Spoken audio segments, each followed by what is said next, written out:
I know you bootstrapped some things, you failed at a few startups. Can you share a little bit about your journey when you started and kind of what your experience has been in? I grew up in a really challenging environment. Ended up addicted to drugs as a teenager. Prison first time when I was 15, ended up again there when I was 16, and eventually got released to a rehab center that literally saved my whole life. Because I think it's important for entrepreneurs that have had failures in their life to realize that sometimes it's not you. It actually wasn't you. It wasn't the idea. Like the idea was there because now we have Airbnb and VRBO, but it might've been the wrong time. It might've been the wrong product. It might just not have been who you needed to be to bring that to market. Hi, I'm Candy Valentino, and for the last 25 years, I've been building businesses and generating wealth, starting my first business when I was just 19. Since then, I've gone on to build, scale, acquire, and exit businesses, all while investing in real estate and building financial freedom. Now it's all about you and why we're bringing you the real story behind building businesses and generating wealth here at The Candy Valentino Show.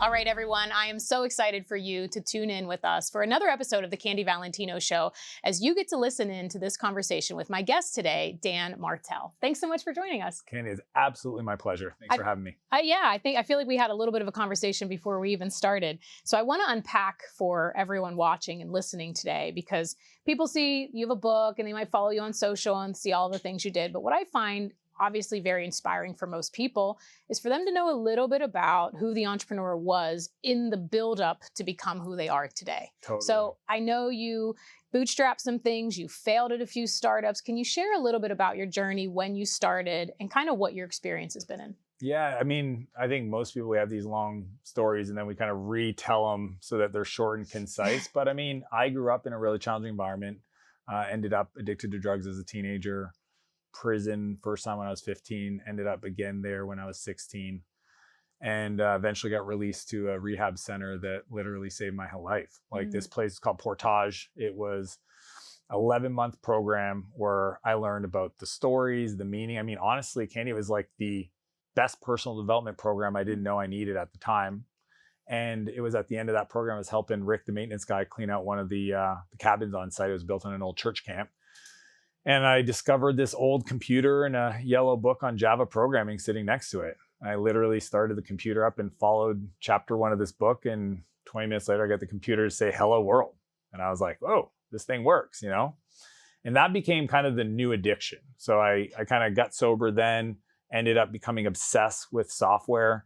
And I'd love to tell you that I had success right out of the gates. It was 1998. So I was just going to say, it sounds like late 90s with the computer. So I discovered this little thing called the internet. Turned out to be kind of a big deal, but I just didn't know anything about business. So I just kept, building tools, building websites, building apps. And it took me I was 17 when I started building my first company. That was a vacation rental site, which sounds Airbnb, VRBO, should have been a huge success. Unfortunately, I didn't know what I was doing, so failed. Did another company a couple of years later, failed. I remember my dad saying, like, maybe you should just get a job. I'm like, I'm unemployable. Like, I could never do that. And like, when I say like full on, this is not side hustle. This is like all in. And it was on the third attempt, 17, 23 years old. So 6 years of trying and trying and trying, that I finally hired a business coach, this guy named Bob. And it was crazy. Bob taught me the other 95% of the stuff that I didn't even consider as a software programmer. And within our first year, we did almost $1 million.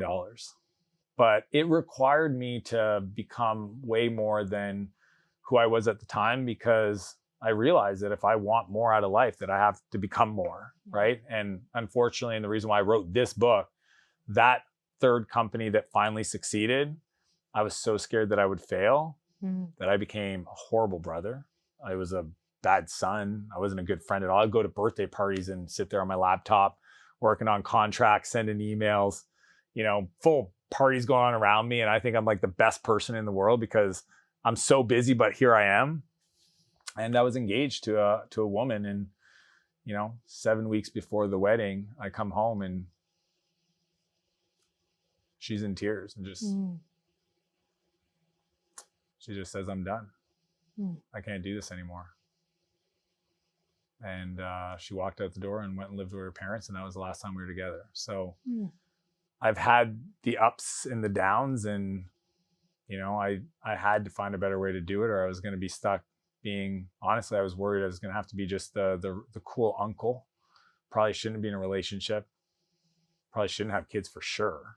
Mm-hmm. And when I look at my life today, where I've got a beautiful marriage and 2 little boys, like, I'm glad I did the work. Yeah. Yeah. It's a lot of work, huh? It's still a lot of work. Yeah. I mean, I still wake up every day going like, would I have listened to me at 15 years old? Mm. Like, there's this great quote that says, become the person you needed most in your darkest days. Yeah.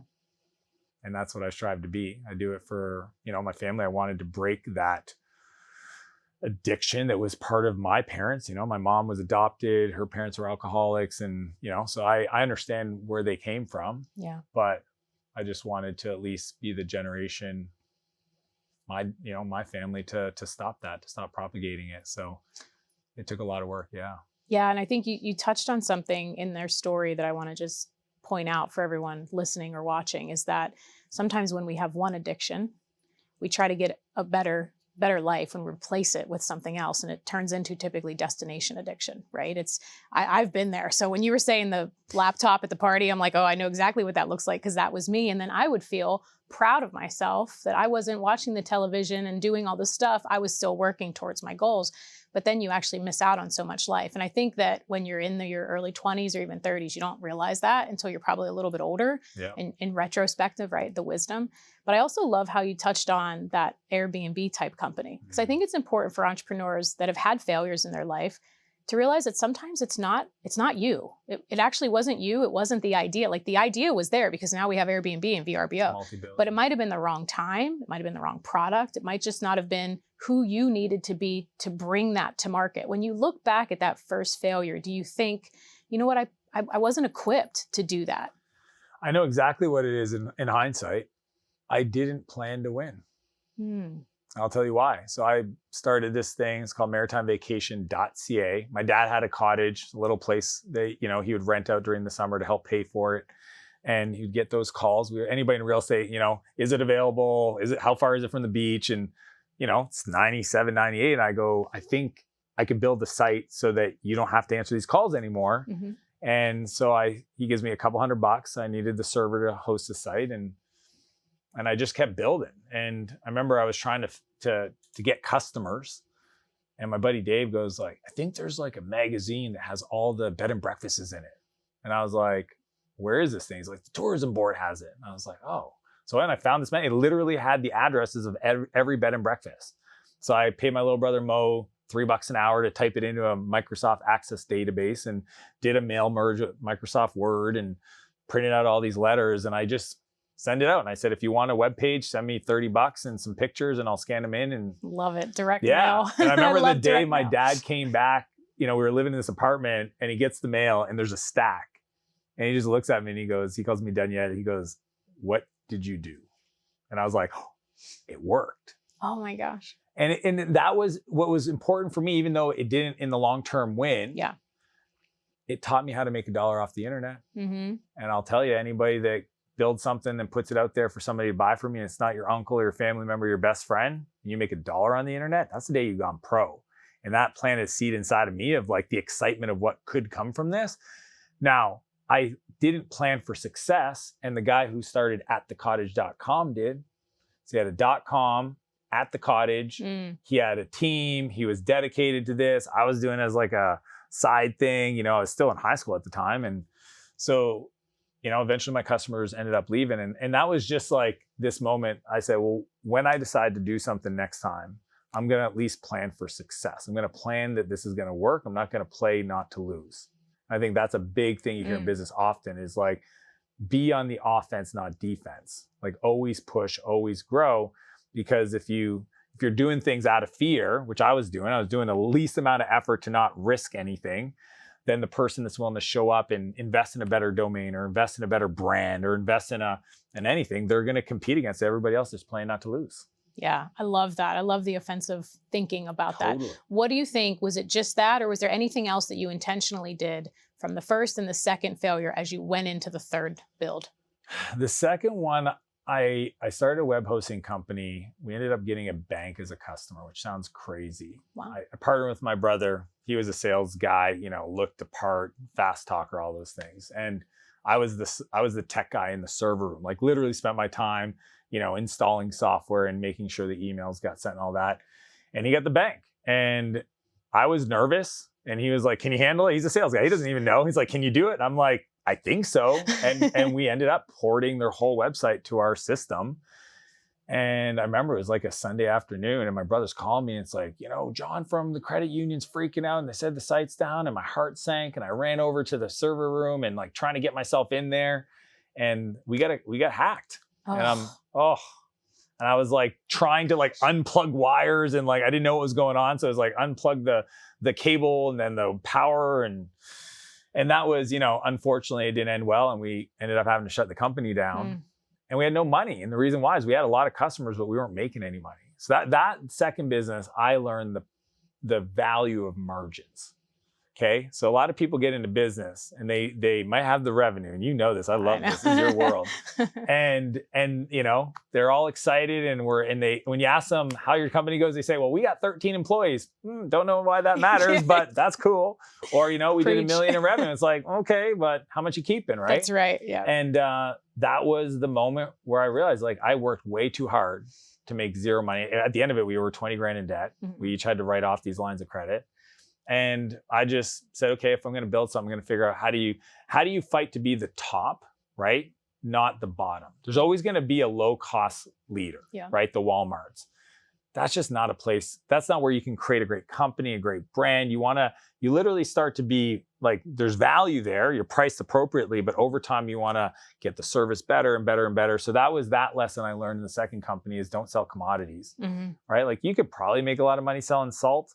I don't want to do it that way. Yeah. Like it's just not, that's why. It's hard. It's so hard that way. Like it's hard for Walmart to be Walmart. That's why there's hardly any in that competition as far as like, cause it's really hard to dominate the bottom. It's crazy. And it's a volumes game. And honestly, it's just not interesting. Do you want to be Walmart? Or do you want to be Tiffany's? Do you want to be, you know, the other Walmart or do you want to be Apple? Right. So like, I just have always built companies where I'm like, I want to be the best in the category and I'm willing to invest in it and deliver the service and the experience, all that stuff. Now, the big thing that finally came together for me on my third company was realizing that if I just keep doing the same thing I'm doing, I'm just going to get the same results, which is the definition of insanity. And I remember I was driving to go meet my potential new business partner. Okay. I was like, okay, I need a business partner. I had this guy who's 10 years older than me. His name was Clark. I'm in Ohio at the time doing some freelancing. He lived in Baltimore. So I got this long drive. You know, it's Friday afternoon. I'm going to meet him. We're going to strategize for the weekend. We're going to come up with the new business. And my buddy Corey calls me up and he goes, I know you like to read a little bit. There's this book I just read called The E-Myth. And I think you'd like it. Now, I'm ADHD, have a hard time reading. So I bought this audio CD. I went to the local bookstore and luckily they had it there. And I just drove listening to Michael Gerber talk to me about Sarah's Pies and the franchise prototype. And by the time I got there, I was like, Clark, like, this is what we're missing. We got to build the business this way because if not, we're not going to build a company that's valuable and we're going to feel like prisoners to our business. He's like, yeah, we'll get to it. Like, let's talk strategy. Let's talk about, I got this partner. I want you to meet him tomorrow. Let's get ready for that meeting. And I'm like, no, you don't understand. Like, this is how I want to build it. I honestly don't want to talk about anything until you listen to this book. And he just dismissed it. And I decided, you know what? When I was driving back on Sunday afternoon, he's not the guy. So I went and found a business coach. This guy, Bob, he was a E-Myth certified coach. Now I'm 23, no business. And he goes, I said, well, what's the cost? And he goes, it's only $1,500 a month US for 2 calls a month. Wow. I got no money. And this was what, 20 years ago? And I'm Canadian. Yeah. That's real money. That's like, that's not. So I was like, I just don't want to make the same mistake again. I'm a software guy. I know the product. I know the service well. Like I can deliver. If I can get a customer, I can figure that out. But there's this whole other area of business that I just do not understand. And Bob was that mentor. He was that, you know, in many ways, an older brother to me that kind of showed me where to put my hands and my feet as I'm trying to like figure out how to build this thing and crawl out of this hole I'd created for myself. And that was probably when I took mentorship and coaching seriously. And since then, I mean, I have an unlimited budget for my health and my personal development. Yeah. And it's been a big impact on my life. Yeah, because it pays dividends, really. And that's why I think you can't measure it in the moment, right? People try to measure that in the moment, but even think about the $20 or whatever it was to buy the audiobook. Like, you can't measure that ROI then, because you don't know what it's going to do compounding over time. But when you really look back, it's like, that was a pivotal moment that was really worth probably $1 million because of the course that it put you on. Same thing with Bob. Yeah. Right? And I want to touch back. You talked about basically this, being best in class, being the Ritz-Carlton instead of the Walmart, I always call it, or instead of the Super 8. But I do feel like in this world of social media that there is a lot of people preaching, and you may disagree, and that's okay, but I feel a lot of people are preaching this: charge what you're worth, raise your prices, and they just charge the most, but don't really take the time to develop a company and a brand and value in order to deliver that. Is that something that you believe, or do you feel that in your fulfillment that you have to be able to build the value for the customer to be best in class? Well, I believe a lot of stuff about pricing because it's a big area I work with clients on. A few things, like generally speaking, men are overly confident about what they're worth and women undercharge. Like, that's just data points when I look at it.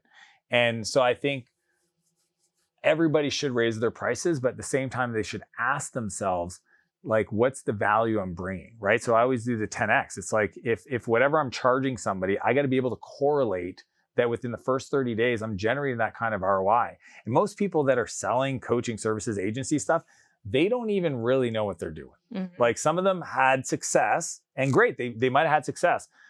But, once you're lucky, twice you're good, 3 times you're great. And I think most people get lucky and then think they found the magic pill, but it's not. They actually don't understand it. That's why when you hear somebody like yourself speak about the finance stuff and the business stuff, like, you can tell they're seasoned, they've done this, they've gotten the scars. And so, yeah, generally speaking, I think most people, let's say the majority, don't charge as much as they should, but at the same time, they don't think of their business through the same lens of how much value am I creating for people. Here's another way to think about it. I like to think about it is, most people wake up every day to try to figure out, how can I do the least amount of effort to make the most money? I would encourage people to consider asking themselves, how can I create the most value for my customer than anybody else in the world? And I think that's the difference from the entrepreneurs and the real entrepreneurs. Yeah. See a lot of people coming into space and they literally wake up and they're like, what's your hack? What's your strategy? How do I automate the whole thing and have no, and I'm like, no, don't do that. Like, actually ask yourself, like, what's the best experience for the customer so that you can absolutely knock it out of the park? And I think that, as you talk about brand, long-term, we only got 2 things. We got our reputation and we have our reach. So if you don't have a good reputation, let's hope you don't have big reach, because that's not good. Exactly. And if you don't have a good reputation, build one and then figure out how you can get as many people to know about it. And, then I think the prices move up with those 2 elements. That's good. And I love how you touched on that you think men overvalue and women undervalue. And it's men so think interesting. They should be billionaires by this afternoon. and always be able to travel and work from the beach and have everybody else do it, right? I've seen that. But it's interesting. We just had this conversation in the car on the way here, because I see that so often. Men that maybe have had 1 or 2 success in something, but definitely don't have the experience, haven't done the reps or have the scars, if you will. And yet I feel like walking into a room that they automatically look at, we could walk into the same room and automatically, without us opening our mouths, they would assume that you're the business guy, you're the one that knows everything. And I often wonder, how do you change that? Like, I know you have sons, right? You don't have daughters. Boys, And I often think of, like, daughters that are coming up. I don't think it'll be as difficult as when I started in 1999 and people were like, where's your husband? But what do you think it is about women? Is there anything that maybe even with you working with other founders, like, that you've been able to help coach them to get past that? So much good stuff there. So I coach, more than 50% of my clients are women. And I love it. My wife, I mean, she's taught me, being in a relationship with an incredibly talented, driven woman has really given me front row access to, like, see how those experiences, right? And trust me, if you say that to my wife, she will, she's her own boss. If you think she works for me or blah, blah, blah, I don't want to be there when you ask her that. But I do love it, because, I mean, most of my executive staff are women. I love the feminine energy, especially when it comes to people and the creative stuff. Like it's awesome. But I think the things that come up is, I'll talk about one of the big ones, especially as it pertains to buying back your time. Mm-hmm. Most women are driven by the fear of what their mom's going to think. Mm-hmm. And as a professional woman, considering hiring somebody to help clean your house, that I know for my wife, that was a big thing she had to go through about a dozen years ago, right? Where she was worried what her mom was going to think. There's the even more, around with children, right? Like I remember I had a board meeting, we just had our first son, and one of my investors goes, "Did you get a night nanny?" I said, "What is this magical person you talk about?" Because it'd been a couple weeks of sleepless nights. Yeah. And he goes, "Oh no, dude, you need a night nanny." And I was like Googling it, found the person, introduced to my wife, and she's just like, "I don't know why, but I just feel so guilty having somebody else, And I said, "Well, let's just try it for a week. And if you don't like it, that's totally fine." Yeah. And within a day, she was like, "That was the best." Like literally, baby wakes up, brings it to my wife breastfeeds, takes the baby, burps it, puts it to sleep, and paying attention for the whole night, which allowed her to sleep better. Why do you think that? Because, the first time I don't have kids, but the first time I heard a friend of mine, Desiree, talk about she had a night nanny and a day nanny. And I was like, same thing. I'm like, I've never even heard of that. She goes, "Oh yeah, they sleep train them. They do all of this," because she had to get up and run a company the next day. And I remember thinking, if I ever have kids, that's what I'm doing. And same thing. I heard so many, "Oh, why would you even have them then?" What do you think that is? I think people get their worth, their personal self-worth from the wrong things. So I think most self-worth and confidence should come from keeping the commitments we make to ourselves in private. Let's just focus on that as where does your confidence come from? Mm-hmm. Discipline. Mm-hmm. By saying I'm waking up at 5 a.m. and you don't hit the snooze button. And every time you do that, you're reinforcing that confidence. Versus a lot of people, their confidence comes from external factor. Moms, is my child behaving? Mm-hmm. And if they're not behaving, then they consider the world thinks they're bad moms. Mm. My child laying on the middle of the mall floor, freaking out, whatever, has for me, me personally, I don't have any, I don't go, I'm a bad dad. I go, my child is having some feels. Yeah.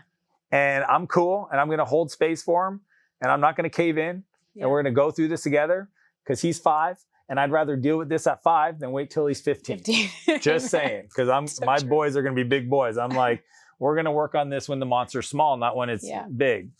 And I think that a lot of it is that. It's the messy house, right? Mm-hmm. It's I got to be on top of everything, And it's also I know why, because I want to be a better husband to my wife. I study all the books on like how women think. Mm-hmm. And I literally saw this happen in real time last night where there's 2 conversations going on. One, a woman was telling the rest of the group about the day, and the other one was a man. People don't understand is like evolutionary speaking, women used to go out into the meadow and pick berries. Mm-hmm. Okay. It's why, Candy, I don't know if you know this, but I'm assuming if I asked you to see your purse, do you have a little purse inside your big purse? Not today, but sometimes. But you know what I'm talking about, right? Yes. You have the little purse. Yes. Yeah. And then if I went around and asked the men, show me your wallets, they'd pull out these thin. Yeah. Why is that? Like it's people lie, numbers don't. Yeah. And it's because of the way it worked. Before, men used to go out and they would hunt. Well, they only brought the thing they needed to hunt. Yeah. Their little skinny wallet, right? And we needed all these things. You needed all this stuff in berries. And then when you came back, it's actually like a psychological concept called meta reports. At the end of the day, I lay in bed, my wife's there, and I go, "Babes, tell me about your day." Here's the cool part. I don't have to remember anything. I don't even have to respond. I can literally just go, "Oh, cool. What else?" This, da-da-da-da-da. It's a meta report because back then, if you didn't communicate the right berry on this tree next to the thing, the leaves green, but not really that dark green. It's a light green. It's got fuzzy on it. It's not the waxy type leaves. If somebody accidentally picked the wrong berry and brought it back into the home, then the whole family could get poisoned. Wow. So this is actually based in our biology, not our psychology. Yeah. Right? So there's been a lot of books written about this concept. And I think that if you understand that, then it makes everything else make a lot of sense about how people show up today. Doesn't make it right, it just does.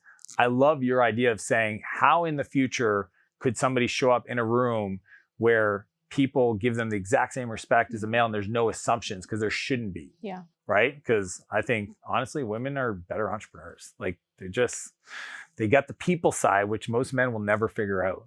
Yeah. I think we also can really manage a lot of things at once. Yeah. It's called diffuse focus, another concept written in these books. Yeah. And we think it's funny because the woman who wrote the book, I forget her name, but it's called Understanding Women. She says that most men don't understand how when they watch their wives work in the house where it goes like boom, boom, boom. So but that's actually, there is no single purpose task. Whereas a man is like, okay, I'm going to wake up today and I'm going to build the fence, but I don't have the drill. So until I get the drill, I can't start the fence. Yeah. Whereas a woman's like, I'm going to clean this, I'm going to start the laundry, I'm going to do this. And it's actually how their mind works. We think there's something wrong with that, where it's actually a superpower. Yeah, that's wild. Diffused focus. Diffused focus. What book? Do you remember what book that was in? I think it was called Understanding Women, and her name is Linda something. I have to look that up. That's fascinating. So if you were giving someone, because you obviously 50% of your clients, I know probably 50% of our audience is females. If you had to just say a few things in order for them to either value their services more or show up in a room, do you have any little pieces of advice that you coach? I just listen to my heart. First thing that came up is I wanted to tell them that they're enough. There's no place to get to. You get this. Like, this is why I love talking to you about it. You know, I was working with this woman entrepreneur and I said, what's the goal? She goes, sell for 100 million. So where are you at now? She's like, 2 million revenue. I said, cool. So there's some work to do. I said, but why do you want to get to 100 million? And she goes, because then I'll be able to tell them F you. I said, who? She goes, the doubters. I said, do you know how rare you are that you're doing 2 million in top line revenue, that you started this company? No external support? No. Less than 2%. Let's Google it. Yeah. And I said, okay, so it's less than 2%. Yep. What are you waiting for? Yeah. And I saw her get emotional. I said, let's stay there. Because to me, that was what I wanted her to realize. There was no place for her to get to. There was no future that she needed to achieve to give herself the gift of realizing in this moment, you're enough. Yeah. And what's fun is somebody that's helping entrepreneurs build companies is that from that place, it's actually turns from a dark energy to a light energy, right? From a push to a pull. And I'd say that would be the first thing that came on my heart. What do I tell them? I would tell them that they'll never make a penny more than they think they deserve. And I would encourage them to consider that they deserve a lot more, that they're worth a lot more, that they undervalue their skills. Like, my wife is one of the most creative, artistic, like everything she touches, no different you can. I see this set, I see, how you put things together. And yet she thinks it's bad. She sees the flaws in it. And I'm looking at it in the awe of it all. And I just think sometimes, because maybe the feedback she's getting from her family and her friends isn't the same feedback that she would hear from me, nor do I know maybe she's open to hear it, right? Because I think sometimes the people closest to us are too close to see our greatness. And I would love to tell everybody listening that I think that if you put a lot of stake and value in your mom's opinion of your work or how you're showing up at home, or your neighbors and the other women in your neighborhood, and maybe they don't have a business and they judge you because they see a cleaning person out in your driveway and they think, oh, you're so busy, you don't have time to take care of your own home. I would argue they're way too close. They don't see your greatness. And I think it's kind of sad that the people that know us best sometimes support us the least. It's true. Yeah. And I think sometimes when those judgments, so if anyone's listening and they're like getting hit in the heart on that, I think a lot of those judgments happen because you're triggering lack in some way. And maybe they're not identifying it as like, oh, I wish I had a cleaning person or a night nanny, but there's a little bit of lack that turns into envy. And then rather than them realizing that they can just go out and change anything that they want in their life, and they can do this too if they do the work, have discipline, and take the action, it's a lot easier to talk about you having it than to go out and do it. Yeah, right? I'd rather criticize and own that's the fact so much that easier, right? Type something on a computer, text someone, call someone. But the work that it takes to be disciplined over time and take the action in spite of all of those opinions is hard. Yeah. It's hard. And I think as if like starting in the late 90s, like it was really rare. But I read that stat that less than 2% of all female entrepreneurs hit more than 2 million in revenue. And I'll never forget the first time I walked into WPO, Women's Presidents Organization. You had to do over 2 million to get a seat. I barely got a seat at the table. And I remember thinking, at that moment, you can decide, well, 98% of people don't do it. But what about the 2%? It's like somebody's got to be in the 2% to make the stat. But I think that our net worth will never grow beyond our self-worth. And I think we have to do a lot of deep diving in order to really identify that who you are now, male or female, is enough. And like, you don't have anything to prove, right? Like, I think that's, for me, I see a lot of entrepreneurs trying to prove who they are and what they're through external possessions, through external achievements. And then they get them. And then we all get to the place where we go, oh, I thought this money would make me happy. And it turns out I still got to look at me in the mirror. That's right. And the money only amplified who I was. And guess what? I didn't like myself very much. Yeah. It's like when do you ever buy, do you remember your first fancy car? Fancy car? Did you buy, what was your McLaren? McLaren. Yeah. Did it feel as good a month or a year later as it did that first day? No, the first day was like emotional. It comes out of the thing. I like recorded the whole thing. I was like telling the guy who delivered it off the truck, I was like, do you know what's in the back? He goes, I know what's in the back. I was like, isn't this so cool? And he was like, oh my gosh, I can't believe you got one. It was the first one in the province I grew up in. Wow. Yeah. Wow. Yeah. And I just, and you're right. Like by the third month, it's like I was just driving, going to the gym. It's just another car. Yeah, it was just a car. Yeah. The fascinating thing I've seen about wealth, though, is like I've had those moments too, right? It's like, oh my gosh, I did this or I bought this. And then those first few days, and then it kind of fades. The one thing I've found is when you do it for someone else, it tends to last a little longer. Yeah. And I don't know, with having kids, maybe that's, for you, what you do for your kids. But I find it interesting that people that have acquired a lot of things realize that getting the actual thing isn't where it's at. It's the journey and who you've become. And I think you've had such an incredible journey of all of these different things that I don't know that you would be the same person you are right now before you actually acquired and done all of these things. No, I know that people ask me all the time, like, what would you change? Nothing. Yeah. Because I know that I can only go as high as I've gone low. Mm-hmm. And I've gone through some really meaningful lows.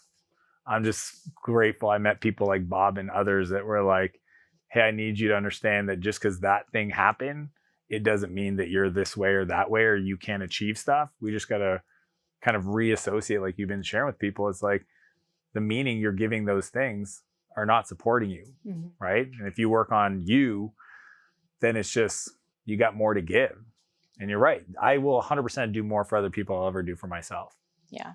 And I think once you get to that, that's when you really develop a rich life. Yeah. It's fun. Let's bring it back for entrepreneurs, because I feel like we could have a conversation inside of this all day long. If entrepreneurs are listening or people that are investing in businesses or in real estate, because I have a lot of that as well, what are just a couple pieces of advice that you would give? Somebody's looking to scale. Maybe they've done their first few million, but as we know, going for your first few million to going to 10 or going to 100 is a lot difficult. You need a whole new set of skills. Totally. What are some things that you would share, just advice for them? Yeah, well, I've worked with so many entrepreneurs at every level that I've seen these natural, what I call complexity ceilings, right? And the one that is the hardest because it requires faith is the 2 to 10 million, right? That 7 to 8 figure leap and the skill, right? And it's an art that you'll never probably master, but the skill that's missing, that's different from 0 to 2 million, is the ability to learn to work through people. Because Candy, we've all been there where like you are now the person that manages the people that have a team that talk to the customer. And for you to actually grow and become an owner, not an operator, it requires for you to let go. Yeah. And there are some feels and some little T traumas and sometimes some big T traumas that come up in those moments where you get the call and somebody's unhappy and you want to jump in. Oh, devastating. It's like a knife. I know. It's like, what? Who said that to them? And why did you guys? Yeah, like you didn't check the thing. And some people never make that journey, right? It's also financially, as you know, because you have to invest ahead of your growth with the people. So you got to go from like anybody with a pulse to people that come with playbooks. Yeah. You're paying a different level for that type of talent. So like that 2 to 10 million, you've got to be okay coming down a little bit on the profitability to bring in the talent to then eventually build to the next level. That's a big one. You have to build the engines of growth, right? You need a predictable way to generate leads, you need a process for converting those leads, and you have a way to onboard customers to get them to experience value as fast as humanly possible. And I think a lot of entrepreneurs are so busy trying to replenish, the bucket and put more people in the top. They don't look at all the people leaving every month. Oh. And it's actually a math problem. If you tell me how many customers you have, how many you add every month, how many you're losing every month, and what you charge on average per month, I will tell you to the day when you will hit your growth ceiling. It's a math problem. Yep. So people that are stuck in that couple million in revenue, it's who do I need to become as a leader, right? John Maxwell says, the business will only grow to the level, as you mentioned, in the growth of the leader. So it's always a people problem, right? My philosophy in the book, I talk about this, is we build the people build the business, right? Like, this is a funny one. How many coaches spend 90% of their time coaching clients and no time coaching their team? Yeah. It fascinates me, Yep. right? I had a friend of mine once, he was complaining about his team, and he's like, they don't participate in meetings, and they don't think strategically, and they're not very productive, and they drop the ball on emails, and they do all this stuff. I go, okay, make a list of sounds like you got a list in your head. What are all the things that upset you about your team? And I said, you got the list? He goes, yeah. I said, cool. Show me on that list, when's the last time you trained your people on those things? Mm-hmm. 0. Crickets. He didn't say anything. I said, let's start with that. So to me, I think a lot of people at that level, that 2 to 10 million, it's formalizing your talent acquisition, talent development, talent retention strategy, because it really comes down to people, and then building those engines of growth. And all that really means is, how do I learn how to work through people? Because somebody said once, they go, what if you hire them, train them, and they leave? And I go, what if you hire them, don't train them, and they stay? Yeah. And they're like, oh yeah, good point. I'm like, all right. But that's what I would say to people, is that at that level, you got to be okay with the profit coming down a little bit, but it's a reinvestment in people that allows you to get to that next level. And then after that, like business actually gets really fun after 8 figures. I know for some people, they're struggling. They're like, I would just like to make 100 grand. I get that. But if people are on that journey, I would just say fight and show up and develop yourself to get to that level, because after that, it then becomes a place where you get to work with great people, working on really fun problems, creating cool solutions. Well, I think it's what you talked about and what we just shared is, from 2 to 10, it's who you're becoming. Because you don't, the skill set that it takes for you to do your first million, your first 2, is really all about you. Like, you need the grit, you need the drive, you need to focus on growth. But then in order for you to continue, you got to almost completely drop everything that you were just good at, and you got to start all over again. And you got to be a strong leader, and you got to be, developing processes, which a lot of entrepreneurs don't even know, because they've just been operating off of instinct. Yeah. So they haven't been building the processes to even know how to train a staff when they hire them, or even what their customer acquisition strategy is. It's like, oh, well, we have customers. Okay, well, where did they come from, and how much did it cost you? To know if you have a good product and you can fulfill it and you have retention, well, now we just need to go get more customers. Like, it actually gets really simple, but if you don't build those foundational blocks or growth engines, as you called them, you're just going to be on a whim and a prayer constantly, and you're never going to get to where you want to go. Yeah, and that's what scares most people is, like, somebody asked me the other day, they're like, how do you sleep? I said, well, I wear an Oura ring, so I know how I sleep. But they're like, you ever have sleepless nights? And I go, not anymore at this level. I can tell you all before. And I can tell you why, and I can tell you about the fact that I got shingles because I was stressed out. My body's like, hey, this ain't cool. And, the anxiety attacks and all that stuff. I've gone through it all. But to your point, if I can just slow down a little bit to document the systems, to create the processes, to invest in the people, sometimes it feels slow, but it's how you go fast. Yeah, I love it. Yeah. And I want to talk a little bit about your book, because your story, when you were 23, 100 hours, working at all the parties, that was me for a long time. But I wore it like a patch. Like, I was pretty proud of it. Like, high performer. Yeah. Like, and to me, it was like, well, this is what I love. Like, I actually love being an entrepreneur. So I don't feel like I'm burning out until I then burn out or crash. And so I actually just went through something like that again. Because like I was saying, after my last exit, I kind of came on the scene. Well, then you're in startup mode again, in a sense, like building all of this. And I found myself going right back into those old habits. So anyone that's listening, that's been doing this for a long time, they realize that they're one of these people that are just perpetuating working all the time. How can they start to take steps to really buy back their time? Yeah. So, here's my philosophy. The buyback principle states is that we don't hire people to buy back our time. We don't hire people to grow our business. We hire people to buy back our time. 100%. Because if we do the first, we don't get the second. And if we do the second, we get the first. So I know people are like, what did he say? So good. Hire people to grow our business? No. Hire people to buy back our time? Yes. And the way I do that is this framework called the buyback loop. And there's 3 steps to it. Whenever you hit the pain line, and most entrepreneurs will not grow into pain. If I put a knife to your throat and I said, step forward, nobody's doing it. Mm-hmm. So if you have opportunities, and they happen all the time to entrepreneurs where they have an invite to speak on a stage that could double their business, or a key hire that freaks them out that could triple their business, but then they're worried, well, if I actually grew, then my calendar would explode. Mm-hmm. So most people, when they hit what I call the pain line, they'll either sell, I want to go do something else. I heard drop shipping better, real, or whatever. Yeah. They just like new vehicle, sell, stall. I don't want to grow anymore. I'm good. This feels good. I understand it now. Problem is the market's growing. And the worst part is your best team members, if they don't feel like there's a future, they're going to go find somebody else and give them a better future. Mm-hmm. And then the third is sabotage. And the sabotage one is interesting. It's dragging your feet, replying to an email. It's, what I call throwing hand grenades into our business, right? Because we like chaos. It's like, that feels comfortable. But it's really just ground cover to give you an excuse not to grow, because it would be painful. So when you feel the pain line, you do these 3 steps. The first one is audit. And it's audit your calendar, last 2 weeks, and look at it through the lens of energy. What of those things lit you up, lit you on fire, give you energy? And what of those task projects, time you spent, meetings, took energy from you? So highlight in green, highlight in red.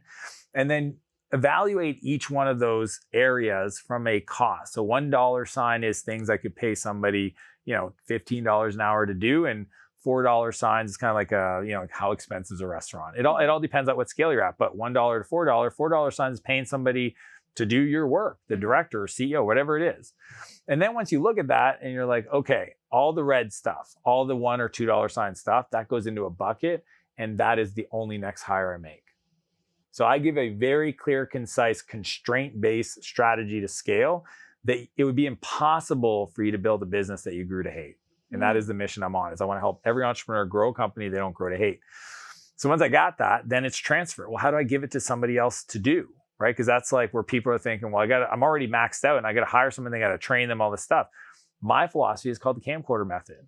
Right? So the process is record yourself doing the thing you do. Yep. Talk out loud while you're recording it. Like even if you connected to a Zoom meeting by yourself, shared your screen, and you're processing your emails, or you're going in your financial system, sending out invoices, doing accounts receivable, whatever you're at, post it on social media, just talk it out loud, record it, and capture all those different recordings. Then when you go to hire based on that, audit, you give them the videos and say, could you create the SOP, the standard operating procedure, the system, from the videos? So now all of a sudden I have somebody that trained themselves, create the SOP in the first week, first few days, and I can tell based on how well it works, did they actually get it? Which is mind blowing. I call it neck time, no extra time. Okay, so I can literally have somebody else train, create an SOP, took nothing from my calendar because I was doing the work while I was doing it. And the last step is fill. And this is, Candy, this is the one, I know most entrepreneurs, when we get to a level where we actually buy back time. So if you have the extra time, do more of the thing that you make money. So if you're a logo designer, design more logos. If you're in like real estate, go find more deals. Yeah. But at a certain point, if you get really good at this process called the replacement ladder I teach in the book, then even that is somebody else's responsibility, right? So it's cool when you get to a point where your calendar, it's like now you're thinking strategically, or what Michael Gerber would call working on the business. Mm.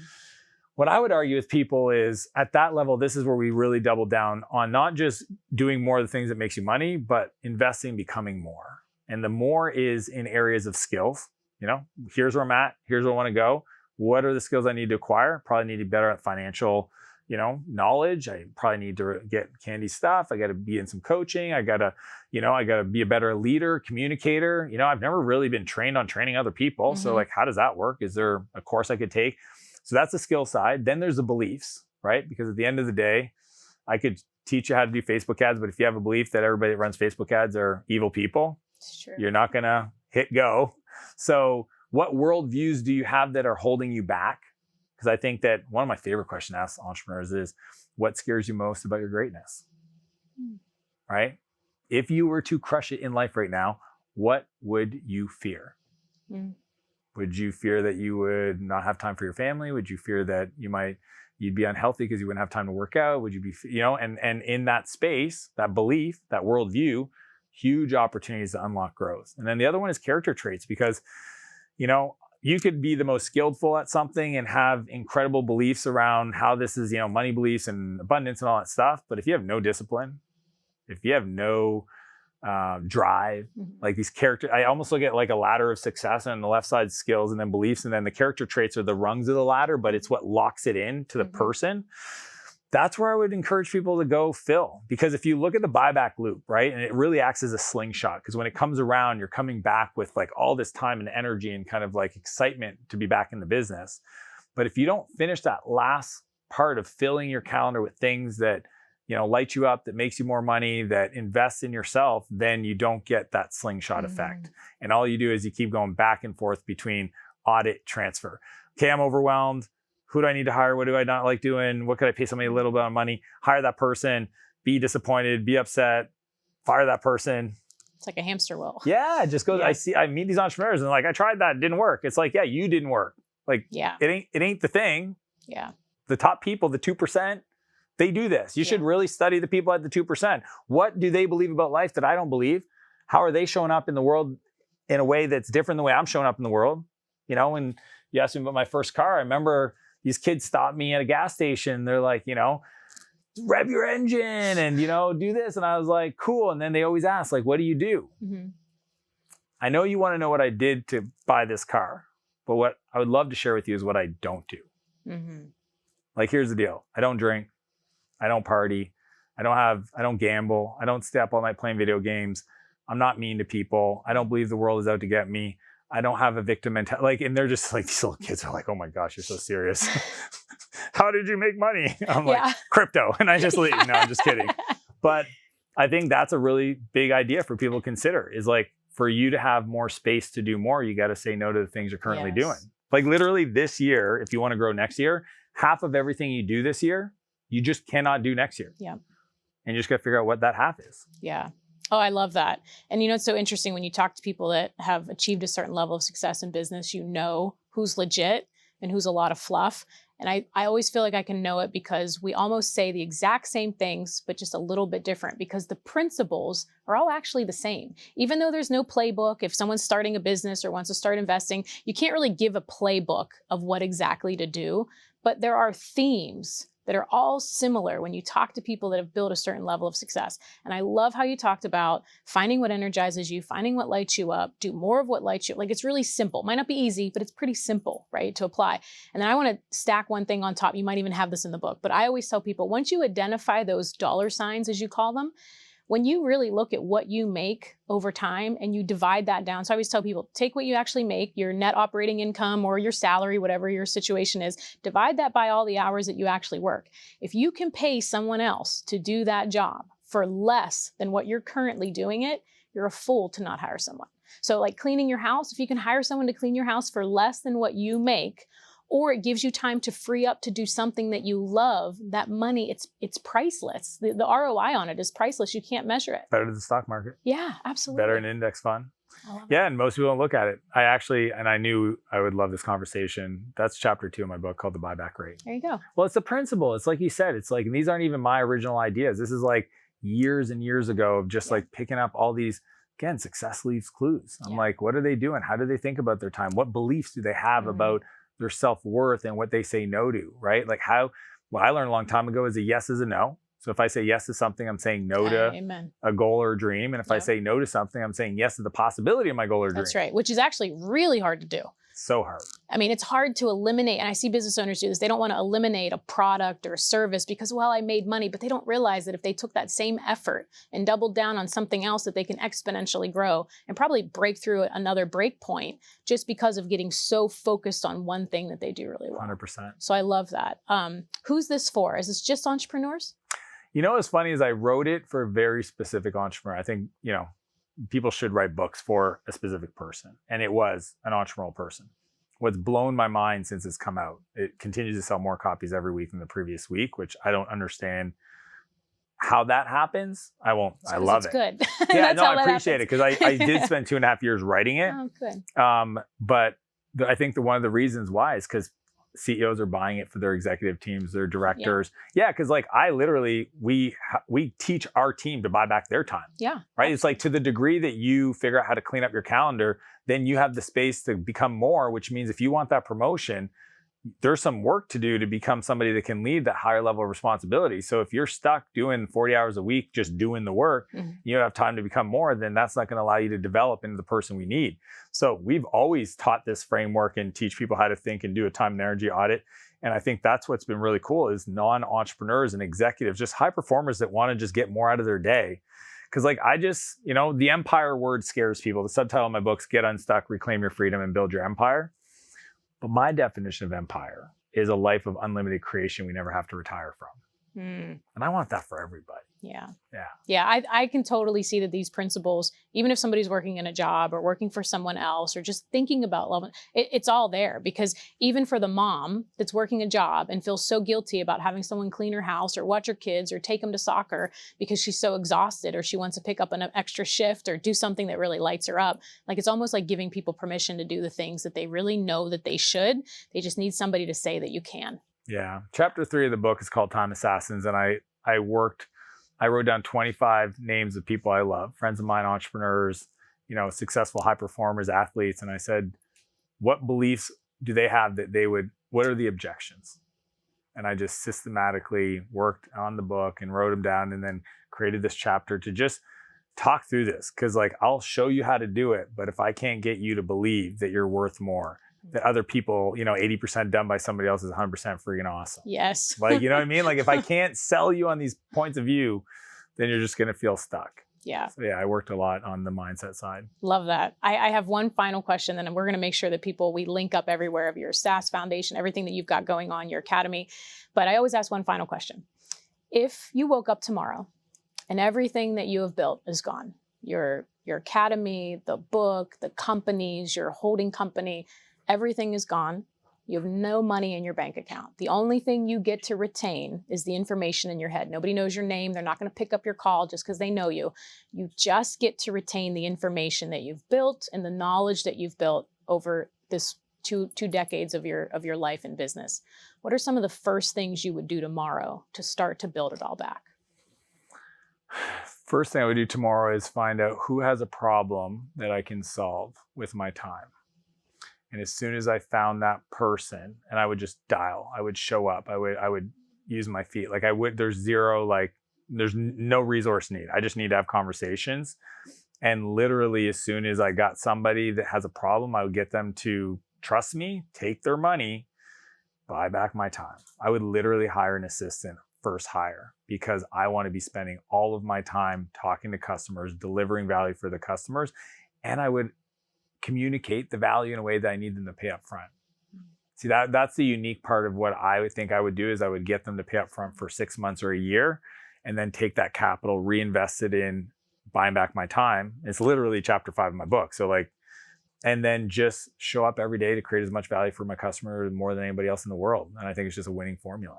I love that. It's a great answer. And anyone watching or listening can literally start doing that tomorrow, right? If you want to have more results, double your efforts. And I think that's basically what you're saying. 100%. When you don't have the resources or any of the other things, it's like you go back to the basics, which is having conversations, acquiring customers, and then basically being able to buy back your time. I love this. Thank you so much for coming on and just sharing all of your knowledge. I think it's going to be massively valuable to our audience. And so I just appreciate you coming out. It's an honor. Thanks, Candy. Thank you.